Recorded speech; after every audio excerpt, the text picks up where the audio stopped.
ભાવનગર ઉમરાળા પંથકમાંથી બે હિન્દુ દીકરીઓને ભગાડી જવાની ઘટના ભાવનગર પોલીસે માત્ર 5 કલાકમાં આરોપીઓને ઝડપી પાડ્યા। ભાવનગર જિલ્લાના ઉમરાળા પંથકમાંથી એક અત્યંત ગંભીર અને ચકચારી ઘટના સામે આવી છે। અહીં બે હિન્દુ દીકરીઓને લગ્નની લાલચ આપી વિધર્મી યુવકો દ્વારા રાજ્ય બહાર લઈ જવાની કોશિશ કરવામાં આવી હતી। જો કે પોલીસની તત્પરતા અને સમયસરના ઝડપી પગલાંના કારણે બંને દીકરીઓને સુરક્ષિત રીતે મુક્ત કરાવવામાં સફળતા મળી છે। ભાવનગર રાજકોટ હાઈવે પર એક દોરીનું કારખાનું આવેલું છે, જ્યાં પીડિતા દીકરીઓ મજૂરી કામ કરતી હતી। આ જ કારખાનામાં આરોપી પાટણ બંધુઓ પણ મજૂરી કામ કરતા હોવાથી તેઓ એકબીજાના સંપર્કમાં આવ્યા હતા અને યુવકોએ દીકરીઓને લગ્નની લાલચ આપીને ભગાડી ગયા હતા।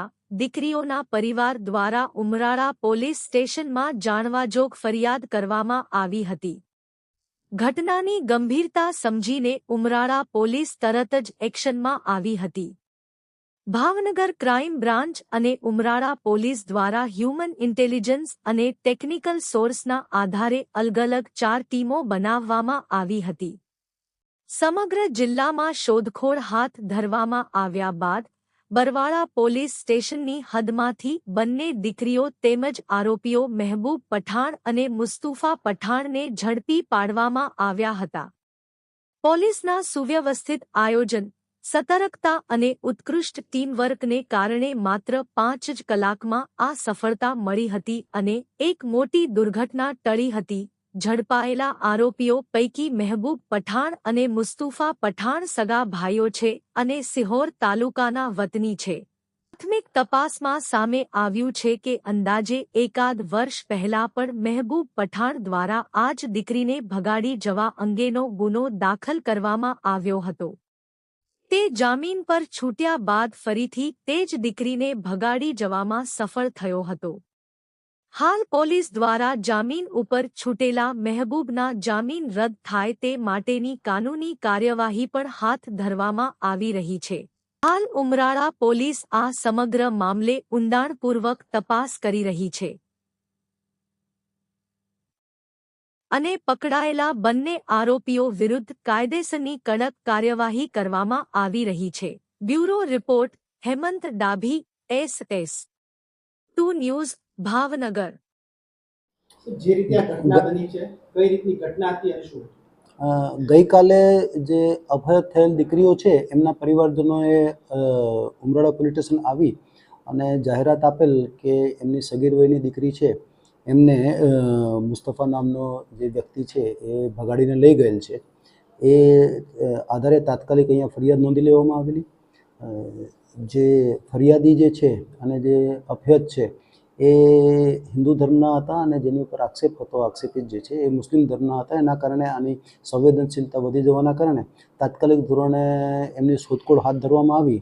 પ્રાથમિક દ્રષ્ટિએ આરોપીઓ જે છે એ ગઢુલા ગામના રહેવાવાળા હોવાથી ત્યાં શોધખોળ કરેથી તે ઘરે હાજર નહીં મળેલા, એટલે ઉમરાળા પોલીસ સ્ટેશનની LCBની 4 થી 5 અલગ અલગ ટીમો બનાવી અને ભાવનગરના તમામ જે સંભવિત સ્થળો છે ત્યાં તાત્કાલિક તપાસ હાથ ધરવામાં આવી।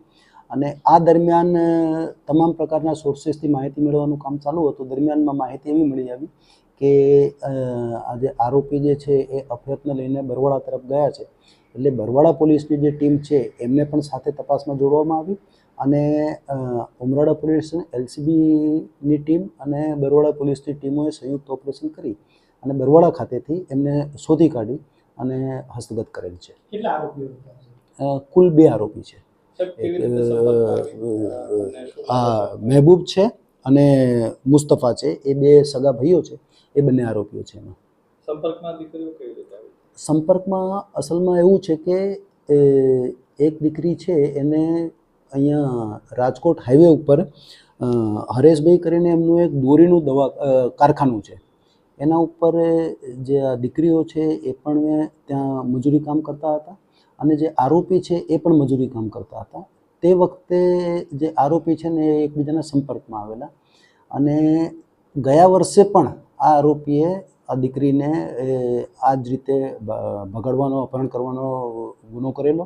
એ બાબતે ગયા વર્ષે ઉમરાળા પોલીસ સ્ટેશનમાં પણ ગુનો દાખલ થયેલો. એ બાબતે કાયદેસરની કાર્યવાહી કરેલી. આરોપી જેલમાં રહીને આવેલો છે અને પછી જામીન ઉપર છૂટ્યા પછી ફરીથી આ વસ્તુ કરી છે. એટલે એ ગુનામાં પણ આરોપીના જામીન રદ કરાવવાની કાર્યવાહી પણ અત્રેથી કરવામાં આવનાર છે. સર, અપહરણ કઈ જગ્યાએથી કરવામાં આવ્યું હતું, કેવી રીતના કરવામાં આવ્યું હતું, કેટલી સમયની અંદર પોલીસે ડિટેક્ટ કર્યું? આ અપહરણ જે કરવામાં આવેલું, જે ફરિયાદી છે એમના ગામ ખાતેથી, એમના ગામમાંથી રાત્રિના સમયે અપહરણ કરવામાં આવેલું હતું અને અપહરણ કરીને લઈ ગયા. એના પછી ગણતરીના કલાકોમાં એમને શોધી કાઢી અને હસ્તગત કરવામાં આવેલા છે. લગ્નની લાલચ આપવામાં આવી છે, તો જે દીકરી છે એને આઉટ ઓફ સ્ટેટ લઈ જવાની કોઈ પહેરવી? એ દિશામાં તપાસ ચાલુ છે અત્યારે અને તપાસ વિગતવાર થશે પછી એ વસ્તુ ખબર પડી શકશે. બંને દીકરીઓ કોઈ સોશિયલ મીડિયાથી એટેચ હતી કે સીધા સંપર્ક થયેલો હતો આરોપીઓ? એ એક્ઝેક્ટલી કઈ રીતે છે એ બાબતમાં પણ ઊંડાણપૂર્વક તપાસ અત્યારે હાલ ચાલુ છે. એટલે તપાસ જેમ જેમ આગળ વધશે એમ વધુ તથ્યો સામે આવશે.